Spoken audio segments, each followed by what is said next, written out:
안녕하세요. 네, 이번에 경북 합격하게 된 신수경이라고 합니다. 제가 오수라고 했는데 사실 6번 시험을 봤는데 이제 뭐 4학년 졸업하고 나서 본 거는 거의 공부를 하지 않은 상태에서 본 거라 이제 뺐고요. 사실 육수가 맞긴 합니다, 공식적으로는. 그래서 저도 좀 오랫동안 공부를 했고, 그래서 제가 오래 공부하면서 진짜 도움됐던 것만 간략하게 오늘 말씀을 드리려고 하고요. 가장 먼저 이제 도움됐던 거 이전에 이번 시험을 보면서 느꼈던 거는 다른 분들도 말씀하셨지만 만점을 받는 시험이 절대 아니다. 그래서 남들이 틀리는 건 틀리고 남들이 맞는 거는 맞아줘야지 이 시험에 승산이 있는 것 같아요. 그러면 결국에는 평균인데 어떻게 승부를 내냐? 그게 저는 이제 1, 2, 3, 4번 이제 논란이 많았다고 앞에서도 말씀하셨는데 저는 사실 뒤에서 푸는 습관이 있어요. 그러니까 키텀 같은 경우에는 우리가 당연히 쉬울 거야. 당연히 다 맞추는 거지라고 생각을 하잖아요. 그 이번에 멘탈이 터졌던 이유는 1, 2, 3, 4번부터 풀면서 왜 답이 안 나오지? 이렇게 되면 거기서 시간을 많이 쓰게 되고 그게 요인이 될 수 있었는데 저는 뒤에서부터 푸는 습관이 있다 보니까 그냥 쭉 풀었어요. 그래서 1, 2, 3, 4번이 답이 안 나오길래 이번에 그냥 문제를 이렇게 냈나 보다. 왜냐면 저는 이제 뒤에 걸 풀어놨으니까. 그쵸? 그게 되게 본의 아니게 전에 도움이 됐고 그런 측면에서 이제 키텀이 무조건 쉽다, 무조건 어렵다 이런 게 아니라 이걸 내가 모르면 남들도 모를 거야. 그리고 넘기고 내가 풀 수 있는 걸 푸는데 집중하는 게 되게 이번에 제가 점수를 많이 올릴 수 있었던 요인이라고 생각을 하거든요. 그래서 그러면 남들이 틀린 건 틀리고 남들이 맞는 걸 어떻게 맞느냐 그거를 좀 3가지로 추려서 말씀을 드리면요. 첫 번째는 아주 지겨운 단어죠. 단어인데 저는 사실 재수 3수 정도 때 이제 교수님 인강으로 들었었거든요. 직강 올해가 작년이 처음이었고 인강으로 들었을 때 단어를 엄청 강조하시길래 어떤 방법을 썼냐면 종이 사전을 찾아봤어요.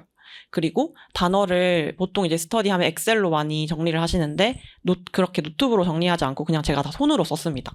저는 손으로 쓰면서 공부가 많이 되는 스타일이어서 그냥 단어장을 하나 만들어서 1번 해서 사전을 만약에 뭐 어떤 단어를 모르면 그걸 사전에 찾아요.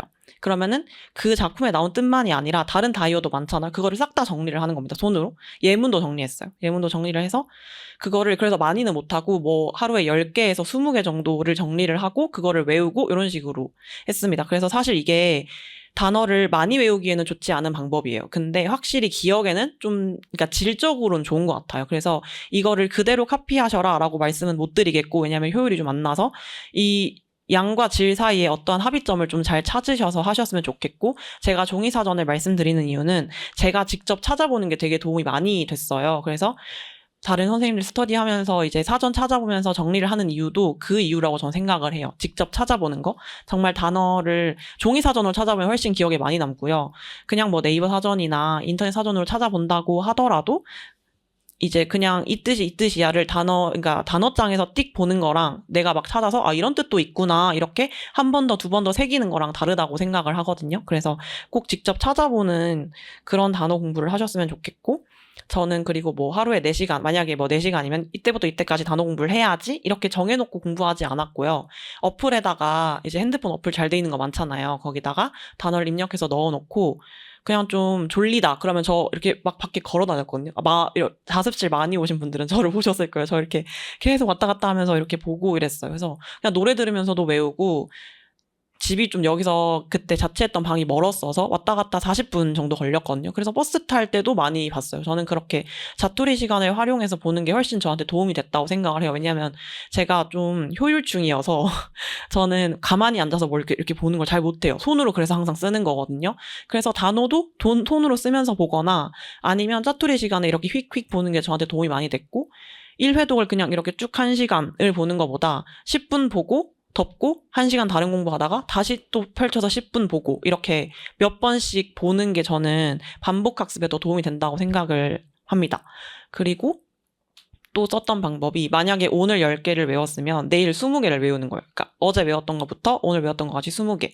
그럼 다음 날은 1번부터 30번까지. 그 다음 날은 1번부터 40번까지. 그러면은 1번부터 10번까지를 계속 N번씩 외우게 되잖아요. 그거를 한 5번에서 많으면 7번 정도가 반복이 되게 루틴화를 시키시면은 이게 양도 늘어나고 계속 반복 누적도 되고 해서 만약에 이 방법이 맞으시면 아마 되게 도움이 되실 거라고 생각을 합니다.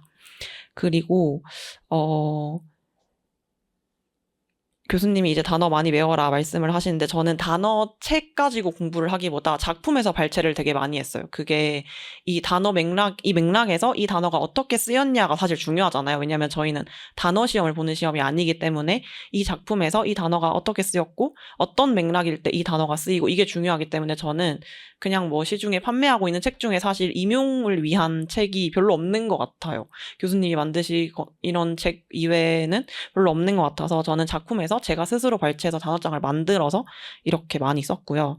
그다음에 제가 생각하는 몰랐던 단어라는 거는 되게 어렵고 고난이도고 나 이런 단어 본 적 없는데 이런 게 몰랐던 단어가 아니라 되게 자주 쓰는 단어인데 이게 이런 뜻으로도 쓰이네? 이런 게 몰랐던 단어의 참뜻이라고 저는 생각을 하거든요. 그래서 다이어를 좀 많이 보시라고 추천을 드리고 싶습니다. 그리고 두 번째는 사고 과정인데요. 사실 이거는 이제 김윤석 교수님 강의를 듣게 된 이유이기도 한데 인력 문학을 공부하는데 다른 이제 타 강사들의 이제 문제풀이를 어쩌다 그냥 들었어요. 그냥 가장 유명하다 그러고 친구들이 이거 같이 들어볼래? 해서 그래 이렇게 들었는데 이게 답이래요. 그럼 왜가 있어야 되잖아요. 그러니까 물론 언어라는 게 수학이나 과학처럼 공식이 딱 떨어지는 학문은 아니지만 어쨌든 문제를 내면 왜가 있어야 되는데 왜를 안 알려주는 거예요. 그 강사. 그래서 너무 답답했는데 교수님 강의를 다른 이제 먼저 붙으신 선생님께서 지인분이 추천을 해주셨어요. 그래서 들었는데 너무 명쾌하게 설명을 해주시는 거예요. 이거는 이렇게 돼서 이게 답이야. 근데 그게 수긍이 되더라고요, 제가. 그래서 그거는 제가 사고 과정이 거의 없었다는 생각이 들거든요. 그래서 초수이거나 재수이신 분들은 사고 과정에 대한 개념 자체가 없으실 것 같아요. 그래서 오히려 백지인 상태니까 그거를 그리기가 더 좋으실 것 같고 만약에 내가 장수생인데 늘 교수님과 사고 과정이 달라. 그러면은 조금 고치기는 어려울 것 같은데 그래도 맞추려는 노력을 하시면 좋을 것 같아요. 그래서 뭔가 이 문제를 풀면서 이거는 인력 문학뿐만이 아니라 연결론이랑 영어학도 풀면서 이 사고 과정을 가시화하는 게 전 되게 좋았어요. 그래서 이거랑 같은 말이고 이게 왜 이래서 이렇게 되고 그러니까 답을 이렇게 도출을 해야 된다라는 이 사고 과정을 눈에 보이게 쓰는 게 나중에는 그렇게 눈에 보이게 쓰다가 이게 점점 쓰지 않아도 눈에 보이는 경지에 이르거든요. 그럼 그게 그때 체화가 됐다고 느끼는 것 같아요. 그래서 이제 사고 과정이 체화될 수 있게 저는 사실 비문학을 좀 잘하는 편이었는데 제일 많이 했던 건 같은 편 찾기. 교수님도 아마 나중에 문법 하실 때 되게 말씀을 많이 하실 텐데 진짜 형광펜을 한 4-5개 놓고 같은 거를 같은 색으로 막 그었어요. 그럼 그거를 처음에는 시간도 오래 걸리고 문제 하나 해석하는데 뭐 1시간도 걸리고 막 이러거든요. 근데 그게 나중에 가속이 붙으면 그 형광펜을 쓰지 않고 그냥 밑줄만 그어도 얘랑 같은 말, 얘랑 같은 말, 그러니까 답은 이게 이렇게 도출이 되거든요. 그래서 그 답의 사고 과정, 그 다음에 왜 이게 답인지 그런 거를 꼭 자기의 언어로 혹은 눈에 보이게 이렇게 정리하는 연습을 꼭 하셨으면 좋겠다. 그리고 여기에 덧붙여서 말씀드리고 싶은 거는 제가 작년에 처음으로 해봤던 게 사고 과정 노트를 만들어 봤어요. 그게 약간 교수님이 하반기에 말씀하시는 BS 노트랑 비슷한 건데 뭐 제가 다는 기억이 안 나지만 예를 들어서 시를 작품을 분석하는데 제가 교수님이 여기서 리버가 뭐야? 이렇게 하셨는데 리버 강이니까 자연인가? 이렇게 생각했는데 만약 교수님이 여기서 이건 인생을 뜻하는 거지 라고 했으면 저랑 교수님의 사고 과정이 틀린 거잖아요. 그러니까 몰랐던 거니까 그걸 적는 거예요. 리버는 인생 이렇게 정말 간략하게 적으셔도 돼요. 그거를 나중에 저는 1월부터 안 들었고 3월부터 들었으니까 3월부터 쭉 이제 모든 과목마다 한 장씩 만들었거든요. 그러니까 꼭 한 장을 다 채우지 않아도 되고 내가 이게 이런 뜻도 있고 이게 이렇게 생각될 수도 있는 거구나 몰랐던 거 그리고 교수님이 설명하시는 거랑 갭이 있는 것만 모아서 적었고 저는 그걸 시험 전날에 봤어요. 그러니까 도움이 좀 그게 많이 됐다고 생각을 하거든요.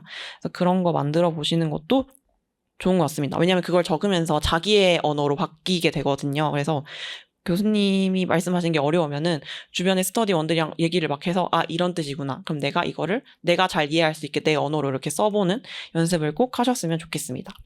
그리고 세 번째는 영어 실력인데요. 이게 어쨌든 저희가 영어로 막 써야 되는 시험이잖아요. 그래서 라이팅 실력이 되게 중요하다고 생각을 해요. 근데 그 라이팅 실력이라는 게 이렇게 막 저희가 논문을 적는 게 아니잖아요. 그래서 키워드랑 답에서 중요한 거를 추출해내는 것도 좋은데 거기다가 이거를 어떻게 살을 붙여서 한 문단을 예쁘게 만들 것이냐가 되게 중요한 것 같아요. 그래서 저는 하반기에 모의고사 풀면서 채점하는 스터디를 했었거든요. 모의고사 풀고 서로 바꿔서 채점을 했는데 그때 제가 느꼈던 게 뭐냐면 이분은 되겠다. 라는 사람의 답안이 보였어요. 너무 깔끔하고 무슨 말인지도 너무 잘 알겠고 내가 막 읽으려고 용 쓰지 않아도 다 읽히는 답안이 있었는데 그분이 실제로 합격을 하셨거든요. 그분이 저분이시고요. 그래서 저는 그게 너무 느껴져서 제가 다른 저희 학교 동기랑 스터디를 할 때도 그걸 느꼈어요. 아, 이 친구는 오래 되겠다. 근데 그 친구가 됐거든요. 그러니까 이게 꼭 실력이 출중하지 않은 사람이 봐도 합격자의 답안을 보면은 문제에서 뭐를 묻는 문제구나가 이 답에 드러나도록 답을 쓰는 것 같아요. 그래서 뭔가 너무 비벼 쓰려고 하지 마시고 이거를 뭐 자기가 라이팅이 좀 부족하다 그러면 초반부터 한두 문제씩이라도 서로 채점을 바꿔서 해보면서 이제 좀 잘하는 사람은 못하는 사람 걸 고쳐주면서 도움이 되고 못하는 사람은 잘하는 사람을 카피하면서 도움이 되는 것 같더라고요. 그래서 꼭 이렇게 실력이 다른 사람들끼리 같이 답안을 바꿔보면서 해보는 게 좋은 것 같다. 그리고 이게 약간 저는 장수생이니까 느꼈던 게 기본 실력도 되는 것 같고 개념도 다 아는 것 같아. 문제를 잘 푸는 것 같은데 왜 점수가 안 나오지는 결국에 이 답안을 쓰는 실력에서 판가름이 난다고 생각이 듭니다. 왜냐면은 이게 실제 시험장에 가면은 막 평소에 잘 쓰던 사람도 긴장이 되면은 그게 조금씩 빵꾸가 나거든요. 그거를 메꾸기 위해서는 이 영어 라이팅 실력이 되게 중요하다고 느꼈고요. 뭐 말하고 싶은 게 되게 많은데 그냥 직강 이제 들었던 이유 같은 거 마지막으로 말씀을 드리면 아까 저한테 음의 기운이 많다고 말씀을 하셨는데 그게 생각해보면 제가 오랫동안 공부해서 그런 것도 있었던 것 같아요. 그래서 제가 오래 공부한 것도 오래 공부한 거지만 뭐 저보다 어린 후배가 먼저 붙는다든지 내 친구들은 다 되는데 왜 나는 안 되지? 이런 자괴감이 정말 많이 들었어요. 저도 열심히 안 산 거 진짜 아니거든요. 저도 진짜 열심히 살았는데 왜 난 안 되지? 내가 뭘 잘못했나? 그러니까 스스로를 계속 탓하게 되는 거예요. 저는 제 스스로를 너무 사랑하고 싶은데 그게 안 되더라고요. 이 시험을 준비하면. 그래서 계속 스스로를 탓하기만 하니까 좀 많이 이렇게 어두워져 있었고 그래서 저도 진짜 제가 이거 진짜 10년도 걸리겠다 이런 식이면 이런 생각도 했어요. 너무 오래 공부를 하니까. 근데 결국에 되니까 저는 사실 초수생이나 재수생 분들보다 장수생 분들의 마음이 좀 더 공감이 되잖아요. 근데 오히려 장수생이신 분들이 여기 와서 한번 직강을 들어보셨으면 좋겠어요. 왜냐하면 저도 장수생이고 작년에 처음 와봤지만 여기서 자기 객관화가 되더라고요. 내가 뭐가 안 되고 내가 뭐가 잘 되고 그러니까 뭐가 안 되는 것만 중요한 게 아니라 잘 되는 것도 알아야지 그럼 이건 비중을 좀 줄이고 이건 비중을 늘리고 이거를 알게 되더라고요. 그래서 저는 제가 비문학 잘하는지 몰랐어요. 재작년까지. 작년에 처음 알았어요. 같이 스터디하면서 선생님 이거는 다 맞으셨네요? 이렇게 얘기하는 걸 듣고 내가 이런 게 되는구나. 그리고 교수님 쓴 소리도 들으면서 이런 걸 더 해야 되는구나. 이런 게 느껴져서 사실 장수생 분들한테는 포기하지 말고 하세요라고 말씀드리기가 좀 조심스러워요. 왜냐면 저도 되게 힘들었거든요. 이거를 계속 다시 하는 게 계속 다시 해도 될 수 있나? 계속 스스로에 대한 확신이 없으니까. 근데 1년을 공부를 하다 보면은 한 이제 5, 6월쯤에 힘드니까 내년에 이거 진짜 못 해먹겠다. 나 올해 안 되면 안 해야지. 하지만 다음 해에 다시 책상에 앉아있는 저를 보게 되고 계속 제가 다시 돌아왔던 이유는 제가 하고 싶은 일이 이거밖에 없더라고요.